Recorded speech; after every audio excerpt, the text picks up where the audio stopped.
This video is brought to you by... What's up, kings and queens? It's your girl, Charlotte Moore. As always, we give thanks for another day, you dig? So as the CEO and founder of Motivational More, we take pride in working with incredible creative entrepreneurs. And today, we are shooting a campaign for cool green clothing founded by the one and only AC Green. So the vibrational energy of this line is all about street vibes, a growth mindset, hustle. So today, we are highlighting this, guys, the Baltimore Cool Green Snapback. How cute is this? Look at this. So we're going to have so much fun on the shoot. And I'm telling you, follow cool green clothing. It's so important for us to support our entrepreneurs. There's so much talent in Baltimore. And as a creative entrepreneur myself, I know how hard it is. And I love to see just people going out there and going for their dreams. So let's get it. What's up, YouTube fam? It's your girl, Mrs. Tony 2 times, and I'm back with another video. In this episode of the Baltimore Way, I'll be discussing the case of Kozee Spriggs, a Baltimore teen who was tragically found gone a week after her mother reported her missing. Before we get into this video, shout out to all of our Day 1 subscribers and welcome back to all of you who have recently joined the 2 times family. And if you're new to our channel, I invite you to subscribe. Go ahead and click that notification bell to get notified every time we upload. If you're rocking with the content, smash that like button. Feel free to share this video with everyone you know. Make sure you watch until the end to hear the full story. All right, let's jump right into it. On June 8th, 2021, 18-year-old Kozee Spriggs was reported missing to Baltimore City Police by her mother, Kenya. Kozee's relatives reported that she was last seen on June 2nd, 2021, in the area of North Morley Street. A week would go by with no answers.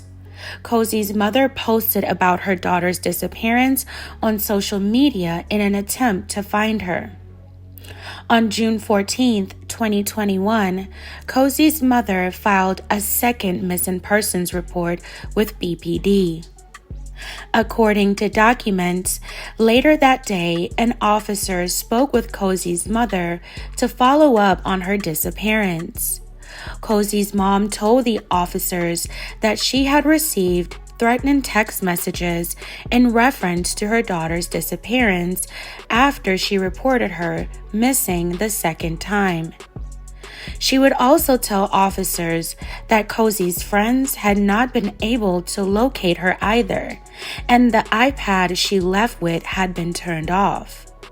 After the officers saw the text messages and talked to Kozee's mother, homicide detectives were notified and eventually took over the investigation into Kozee's disappearance. According to reports, on June 15, 2021, a resident living in the 1300 block of Inzer Street in East Baltimore had noticed a body laying in their neighbor's backyard. The man photographed the discovery and sent it to the police. At 7:17 a.m., when officers arrived at the scene, they found a body in the stages of decomposition. At that time, the deceased was only identified as a Jane Doe. The Jane Doe was fully clothed, wearing a black shirt, black pants, and white Puma sneakers with pink and blue trim. According to documents, when the medical examiner arrived to process the scene, they determined that Jane Doe's life had ended because of a gunshot wound to the back of the head. Officers had not yet confirmed the identity of the slain woman, but at the time they did notice that the shoes Jane Doe was wearing was the same shoes that Kozee Spriggs was reportedly wearing when she went missing. As detectives further looked into Kozee's movements leading up to her going missing, they discovered that her last contact through social media was on June 3rd at around 2 a.m. According to records, officers learned that Kozee was allegedly involved in narcotic sales with a man known as LB. Records indicated that Kozee and LB had allegedly gotten into an argument over Kozee allegedly not returning drugs and or money at the time that was agreed. Detectives later identified LB as 38-year-old Kevin Dudley. As the investigation continued, detectives canvassed the area where Jane Doe was found in an attempt to find CCTV footage.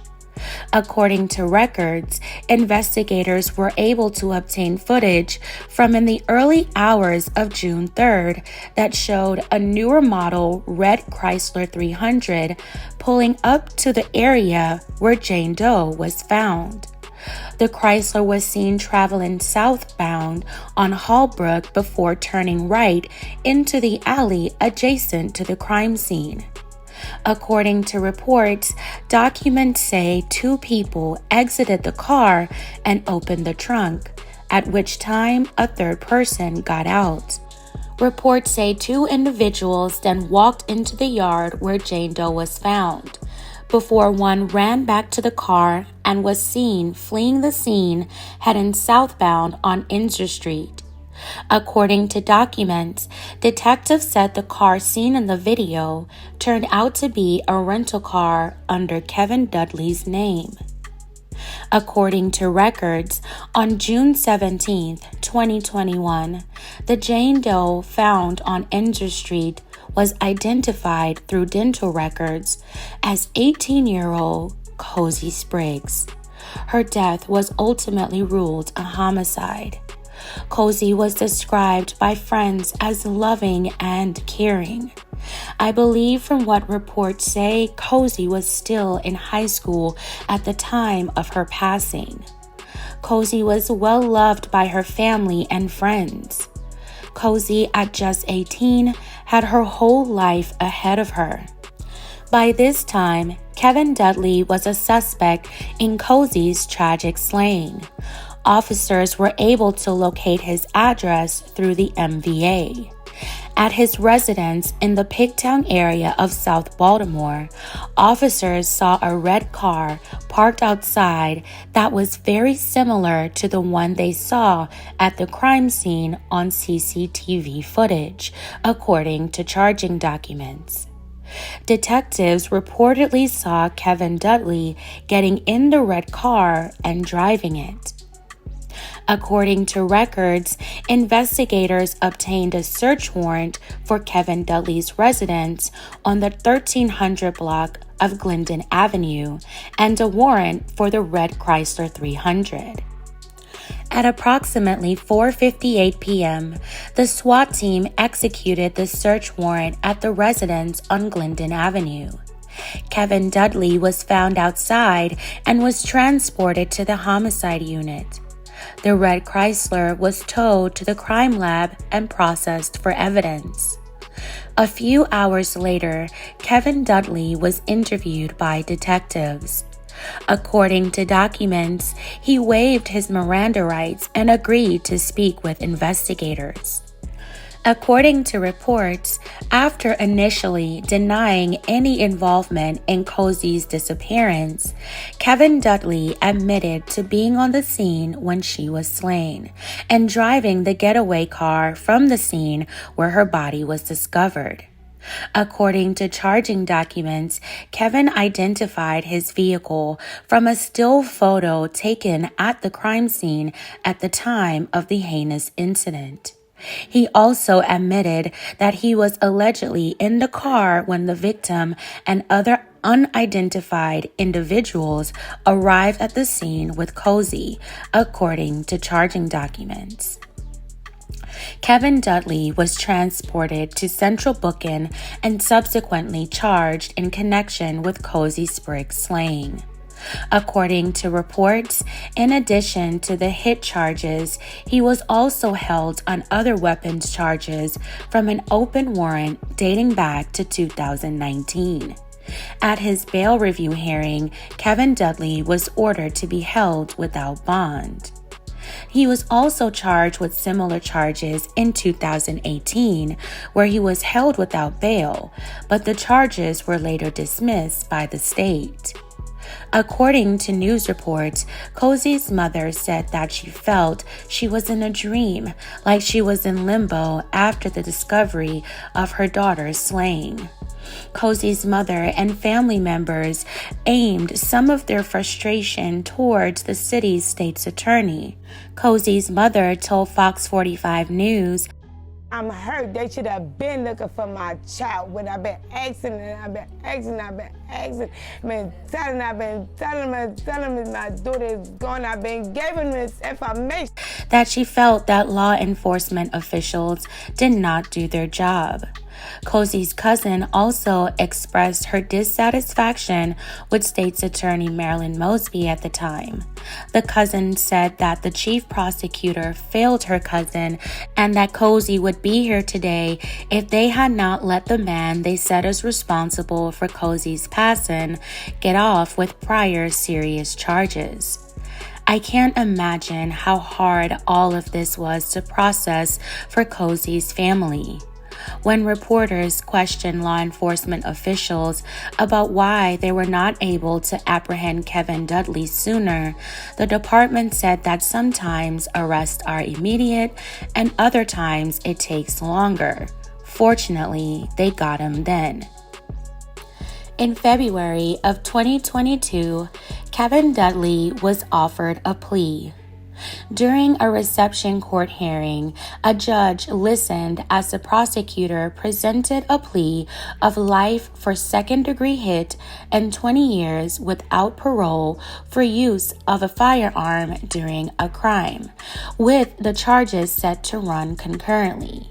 However, Kevin and his defense attorney rejected the plea offer. According to BaltimoreWitness.com, his upcoming trial is scheduled for October 31st, 2022.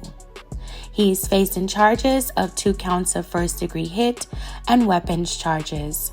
Kevin Dudley is innocent until proven guilty. Wow, fam, this is an extremely sad story. Rest in peace to Kozee Spriggs. My sincerest and deepest condolences to Kozee's mother, family, and friends. She was so young and had so much life ahead of her. I hope that Kozee's family is able to find closure soon and get the justice they need. It's so tragic that Kozee possibly got caught up with the wrong people dealing in serious business that may have ended her life. She doesn't even look like the type of person to be in that deep. There could not have been any compassion or remorse in the people responsible for taking Kozee's life. Them blocks can be a very cold place. There's no loyalty, no love, no trust. But hey, that's the Baltimore way. Please tell me your thoughts on Kozee's case in the comments below. I would love to know what you think, fam, so make sure you put them in the comments. Alright, y'all, that's it for this episode of the Baltimore Way. Thank you all so much for watching. Please don't forget to like, share, and subscribe. This is your girl, Mrs. Tony 2 Times, and I'm out.